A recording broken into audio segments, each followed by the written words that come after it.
एक प्रॉब्लम है, लोगों को घर चाहिए। अब किसी को घर चाहिए, वो कैसे घर को ढूंढेगा? ऑनलाइन। आपने बोल दिया ऑनलाइन क्योंकि आपकी एज है। समझ गए? आया ना एक बिजनेस आइडिया यहां से। यही अगर यहां पर अभी बैठे होते 50-60 साल के लोग, वो क्या कहते?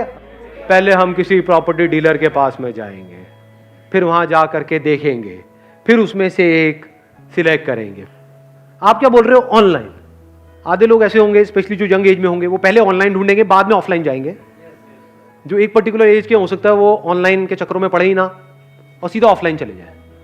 तो ये प्रॉब्लम है ना, यहीं पे अपॉर्चुनिटी है। प्रॉब्लम क्या है? इंडिया में लोग जल्दी अडेप्ट नहीं करते हैं टेक्नोलॉजी के अकॉर्डिंग। यानी आप तो अडेप्ट कर गए क्योंकि आप लोगों की एज है, क्या आपके पेरेंट्स ने अडेप्ट किया? ना, वो अभी भी बोलते हैं अरे सब में क्या पड़ा है। बड़ी धीरे धीरे अडेप्ट कर रहे हैं। तो इंडिया में ऐसे कितने प्रॉपर्टी डीलर्स होंगे जो अभी तक ऑनलाइन वाले फंडे को समझ ही नहीं पा रहे होंगे, या वो कह रहे होंगे काम चल तो रहा है, क्या जरूरत है? कितने होंगे ऐसे? मैं कहता हूं आधे होंगे, आधे मान लेते हैं।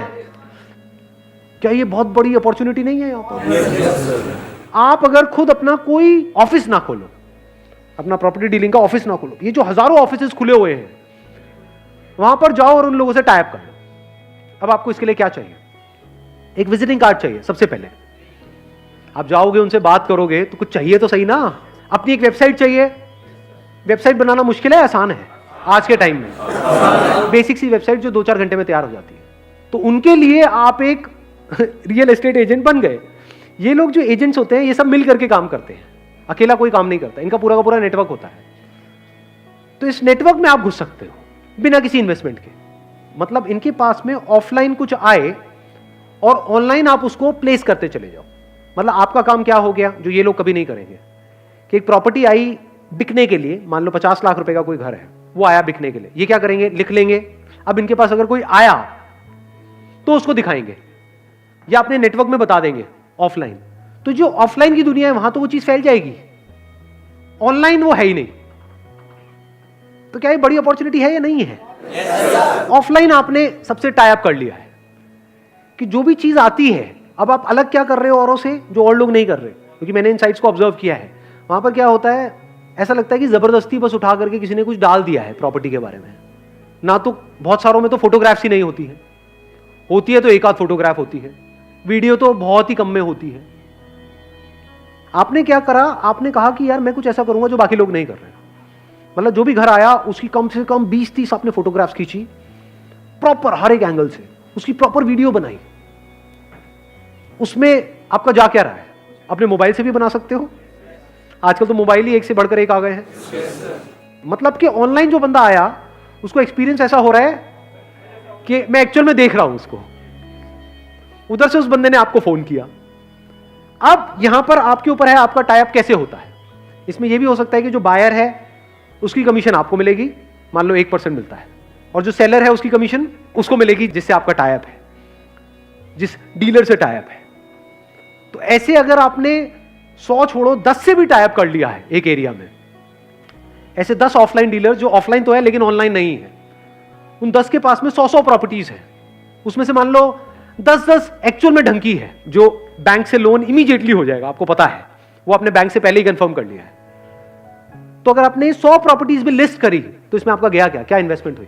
कुछ भी नहीं। तो अगर 1% आपको मिला, 1% उसको मिला, मान लो 50 लाख का घर बिका तो आपको कितना मिला? 50,000 रुपए। और कुछ ऑनलाइन वेबसाइट्स हैं जैसे मैजिक ब्रिक्स है, 99 एकर्स है, ऐसी काफी सारी वेबसाइट्स हैं। वहां पर जाकर के उनका प्रीमियम प्लान आपने परचेज कर लिया जो डीलर्स के लिए होता है। उसका जो बेसिक प्लान होगा उसमें भी लेवल्स होंगे प्लान के, इतने रुपए, मान लो 10-20 हजार रुपए साल का प्लान है, और 2 महीने में एक कन्वर्जन भी हो गई इस तरह की, और उस पर आपको आधा % कमीशन भी मिली, मैं 1% भी हटा देता हूं तो 25,000 रुपए भी आया, तो ब्रेक इवन नहीं हो गया 2 महीने के अंदर? तो क्या ये बिजनेस जीरो इन्वेस्टमेंट का नहीं हो गया? अब यहां पे गड़बड़ आप क्या कर सकते हो, आप पहले ही इसको माइंड में बहुत कॉम्प्लिकेटेड बना दोगे और कुछ बहुत बड़ा करने के बारे में सोचोगे और कभी करोगे ही नहीं। ये बेवकूफी है। वेबसाइट बनाने में ही पता लगा 1 साल लग गया। ऐसी ये सबसे बड़ी गलती है जो मैं आपको बता रहा हूं। आप लोग हंस रहे हो, लेकिन मैं बताता हूं, जब भी कोई बिजनेस शुरू करता है सबसे बड़ी गलती बंदा क्या करता है, अपनी वेबसाइट को बनाने में टाइम वेस्ट करता है। जो भी आप वेबसाइट बनाने वाले हो अपनी, उसको बनाने में 1 दिन से ऊपर नहीं लगना चाहिए और खुद बनानी है। और वेबसाइट बनाना आज की डेट में इतना आसान है जैसे एक ईमेल क्रिएट करना। ईमेल क्रिएट करना आता है? बस इतना ही आसान है। वर्डप्रेस पे जाकर के बना सकते हो। और मजे की बात क्या है, अभी जो घर परचेज करने की जो एज है वो शिफ्ट हो गई है। पहले एक एज के बाद में जाकर के बंदा खरीदता था, आज जल्दी खरीद रहे हैं क्योंकि फाइनेंस हो जाता है। तो वो भी 25-30 के हैं, आप भी 20-25 साल के हो, तो कनेक्ट नहीं कर जाओगे बड़ी जल्दी? तो एक बहुत बड़ी यहाँ पर अपॉर्चुनिटी नजर नहीं आ रही है। अपर लिमिट क्या है यहाँ पर? कोई नजर आ रही है अपर लिमिट? नहीं है सर। अगर महीने का मैं कहता हूं जैसे जैसे आप आगे बढ़ते चले जाओगे, पहले छोटी ट्रांजेक्शंस करो, जैसे जैसे एक्सपीरियंस बढ़ता चला जाएगा, तो क्या 1 करोड़ का, 2 करोड़ का, 3 करोड़ का घर ये नहीं बेच सकते? तो मान लो अगर आपने 2 करोड़ का घर बेचा और उसमें 1% आपको कमीशन मिली, कितना हो गया? 2 लाख रुपए। पूरे महीने में एक आध तो कर ही लोगे या नहीं कर पाओगे? तो 2 लाख रुपए महीना कम होता है क्या? इसमें मुश्किल क्या है?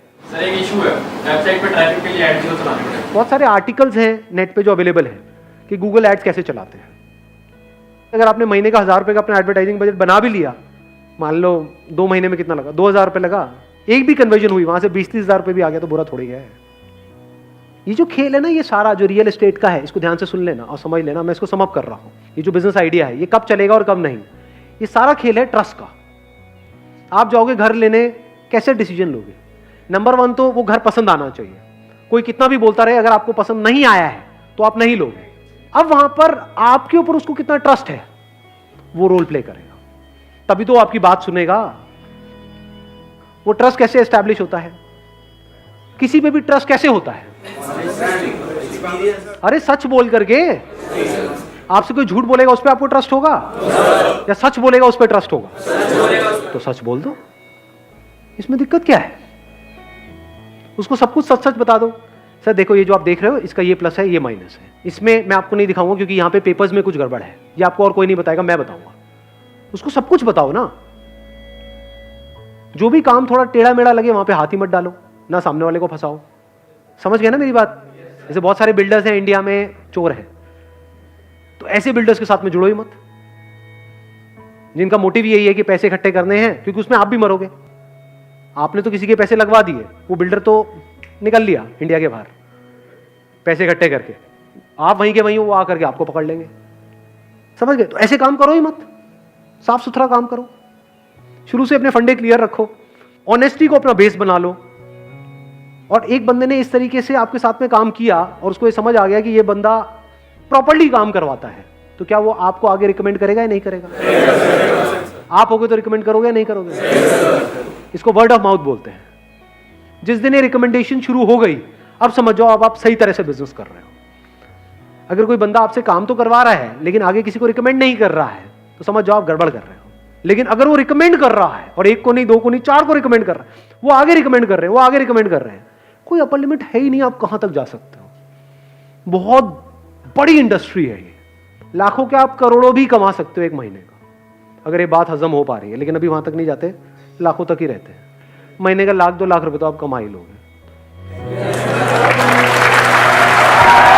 Thank you so much.